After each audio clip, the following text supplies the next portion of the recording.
우리가 읽은 이 본문은 사도 바울이 로마 감옥에서 디모데에게 보낸 편지입니다. 자신이 감옥에 갇혀 있는 동안에도 강건하게 지내는 것처럼 디모데에게 그리스도의 선한 군사로서 다가오는 이 모든 시련을 잘 견디라고 권면하고 있습니다. 또한 이 모든 일에 배우고 확신하는 일에 거하는 것, 바로 성경을 바로 알고 힘써 익혀 믿음의 확신 가운데 거하라고 그렇게 권하고 격려하고 응원하고 있다는 것입니다. 오늘날을 살아가는 우리에게도 적용되는 이 말씀이 과연 우리가 어떻게 이렇게 오늘날 붙잡고 살아갈 수 있게 됐습니까? 바로 이 성경책이 있기 때문에 그렇습니다. 우리가 들고 있는 이 한글 성경은 최초 1882년 영국 스코틀랜드 중국 선교사로 파송받은 존 로스라는 분이 번역한 예수성교 누가복음 전서라는 그 책에서부터 비롯되었다는 것입니다. 그 무렵 일본에서도 한국인에 의해서 한글 성경이 번역이 되는데 그 번역한 사람은 전라남도 곡성 옥가 사람인 이수정이라는 사람에 의해서 신약 마가복음서가 번역되게 됐다는 것입니다. 당시 이수정은 농업을 배우기 위해 일본에 갔던 오늘날로 말하면 외교통상부 직원이었다는 것입니다. 그런데 그에게 선진농학을 가르쳤던 분이 바로 예수를 믿는 일본의 농업 박사였다는 것입니다. 그 박사는 이수정에게 선진농업을 가르치기 전에 만나자마자 그녀에게 복음을 전해주었습니다. 그리고 그 복음이 과연 그러한가 하고 성경을 가르쳐서 그것을 확증하게 됩니다. 그는 그때 예수를 믿게 되고 7개월 만에 세례를 받게 됐습니다. 그래서 이수정은 미국 교회에 복음을 전할 선교사를 조선에 보내줄 것을 요청하는 글을 쓰게 되고 미국 교회는 그 이수정의 요청에 반응하게 됩니다. 그리하여 인도 선교사로 파송하도록 정해진 언더우드 선교사를 바로 조선 땅에 파송하고 보내게 됐다는 것입니다.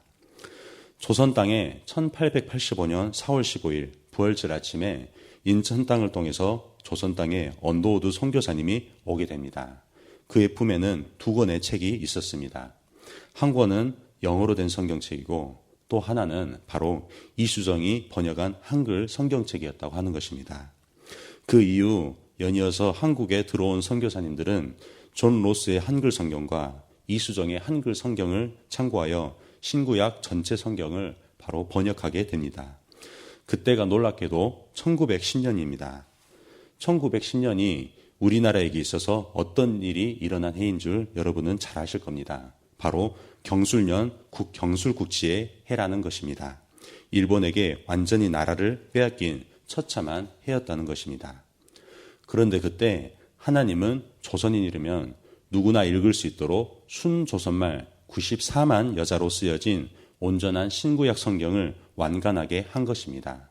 그리고 1911년 인쇄되어 조선사회의 이 조선 땅에 급속도로 퍼지기 시작한 것입니다. 이는 바람 앞에 꺼져가는 등불 같은 처량한 신세가 된 조선 땅에 우리 하나님이 조선말로 조선인에게 말씀하기 시작하였다는 것을 의미하는 것입니다. 3500년 전에는 우리 하나님은 히브리어로만 말씀하셨습니다. 성경책이 히브리어로 되어 있기 때문에 그랬습니다. 2000년 전에는 헬라어로만, 즉 그리스어로만 말씀하셨고 1500년 전에는 라틴어로만 말씀하셨습니다. 그리고 1285년도부터 스페인어로도 말씀하셨고 1382년도부터는 바로 영어로도 말씀하셨습니다. 1466년도부터는 독일어로 말씀하셨고 1535년도에는 프랑스어로도 말씀하셨습니다. 그리고 1837년부터는 일본어로 말씀하셨습니다. 이렇게 모든 열방의 언어로 모든 열방들이 하나님의 말씀을 들을 수 있도록 친히 하나님께서는 우리나라 말로 역시 말씀하시기 시작한 것입니다. 하나님의 말씀이 무엇입니까? 바로 생명의 말씀이라는 것입니다. 일본에 의해 짓밟혀서 곧 죽을 신세 가운데 놓여 있었지만 하나님의 말씀을 듣는 사람마다 살아났습니다. 하나님의 말씀은 무엇입니까? 바로 소망입니다. 절망 가운데 놓여 있는 사람들이 소망을 부여졌습니다. 하나님의 말씀은 무엇입니까? 바로 믿음입니다. 우리 민족에 대한 믿음을 갖고 독립운동에 뛰어들게 되었다는 것입니다. 하나님의 말씀은 무엇입니까? 바로 구원입니다. 이 나라는 반드시 구원받는다. 해방하여 아침이 온다. 하나님의 말씀을 들을 때 이 믿음과 소망과 또 구원과 또한 그 살 소망과 생명을 가지고 이 조선 사람들은 한국어로 하나님이 말씀하실 때 그 말씀을 붙잡고 기억고 살아왔다는 것입니다. 하나님은 오늘날을 살아가는 우리에게도 하나님의 말씀을 들려주시길 원하십니다. 나라와 민족을 초월하여 우리에게 반드시 성경이 필요하다는 것을 아시기에 우리에게 오늘날 이 성경을 주고 계속해서 읽게 하신다는 것입니다. 그 이유를 제가 3가지로 말씀드리겠습니다. 성경을 주신 첫 번째는 복음을 알기 위해 성경이 필수적이기 때문이라는 것입니다. 로마서 10장 13절 말씀입니다. 누구든지 주의 이름을 부르는 자는 구원을 받으리라. 그런즉 그들이 믿지 아니하는 이를 어찌 부르리요? 듣지도 못한 이를 어찌 믿으리요? 전파하는 자가 없이 어찌 들으리요? 보내심을 받지 아니하였으면 어찌 전파하리요? 기록된 바 아름답도다 좋은 소식을 전하는 자들의 발이여 함과 같으니라. 그러나 그들이 다 복음을 순종하지 아니하였도다. 이사야가 이르되 주여 우리가 전한 것을 누가 믿었나이까 하였으니 그러므로 믿음은 들음에서 나며 들음은 그리스도의 말씀으로 말미암았느니라 라고 말씀합니다. 구원받기 위해서는 먼저 주님의 이름을 불러야 된다는 것입니다.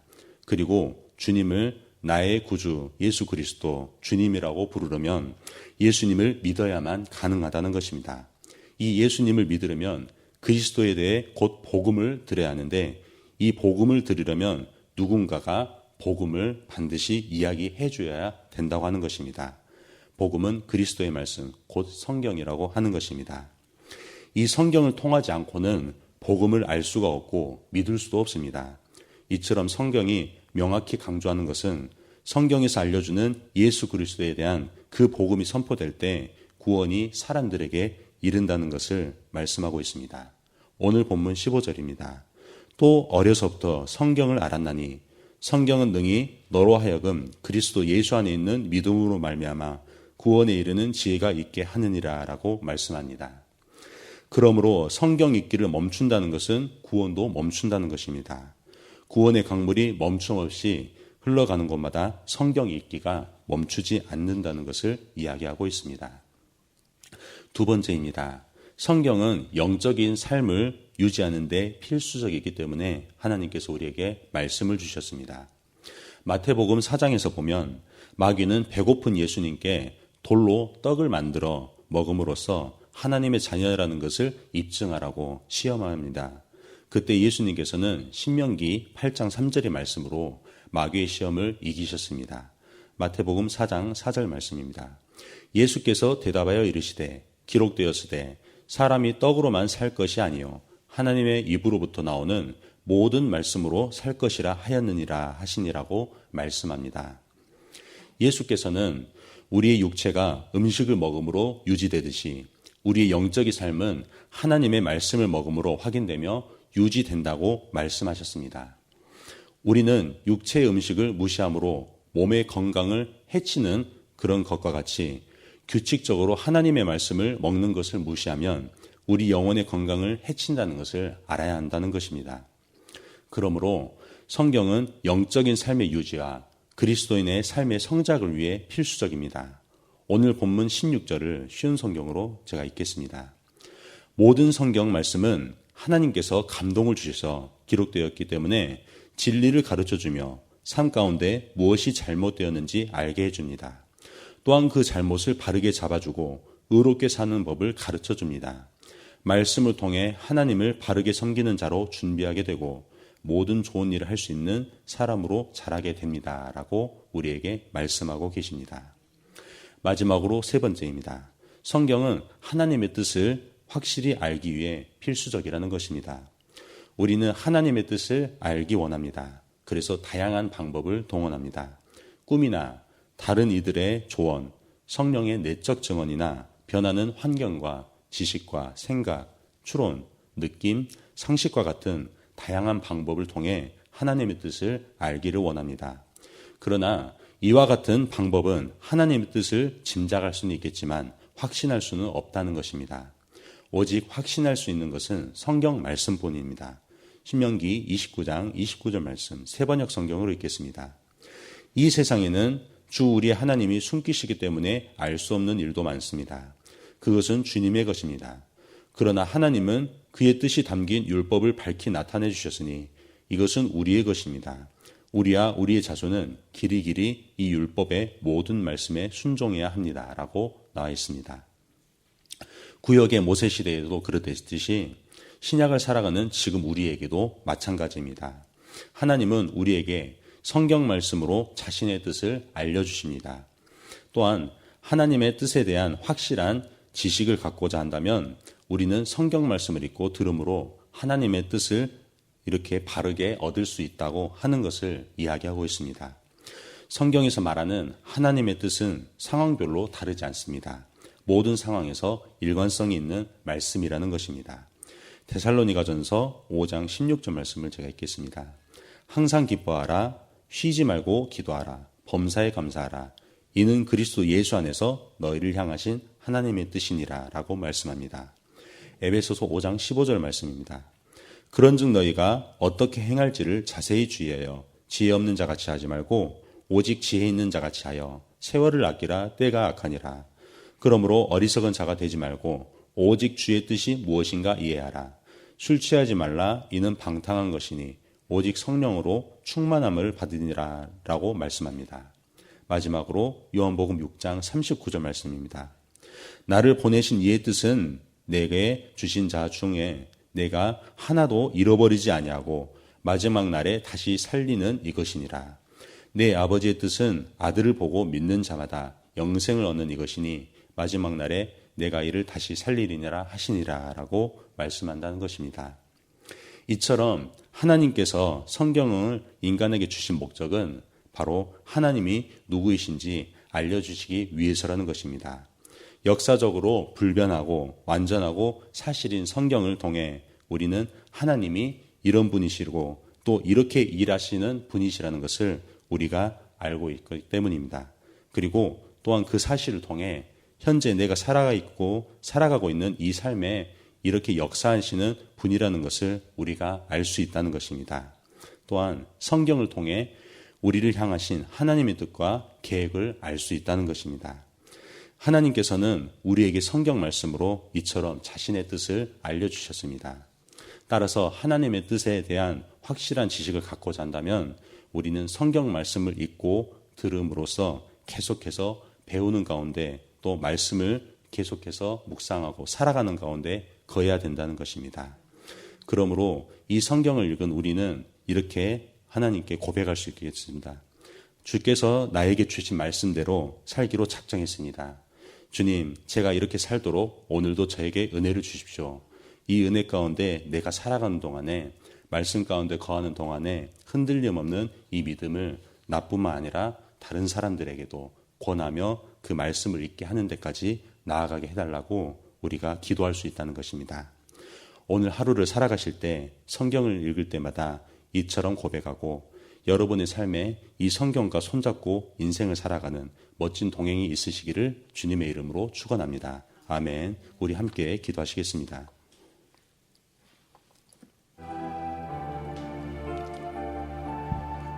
오늘 새벽에 주신 말씀을 묵상하면서 기도하시기 바랍니다.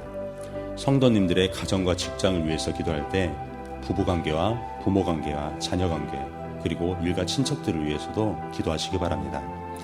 대학 청년부를 위해서 기도할 때 학업과 직장, 이성계에서 복음을 경험하도록 대학 청년부 한 명 한 명을 위해서 기도하시기 바랍니다.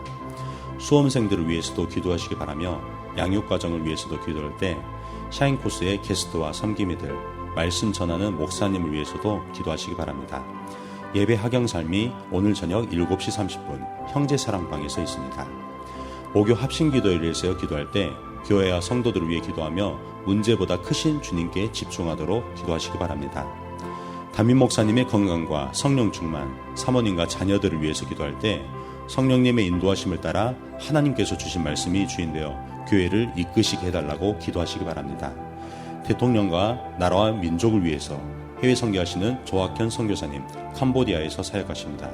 광신대학교를 위해 기도할 때 시설 관리자들에게 지혜와 체력을 주셔서 시설이 잘 관리되어지도록 함께 기도하시겠습니다.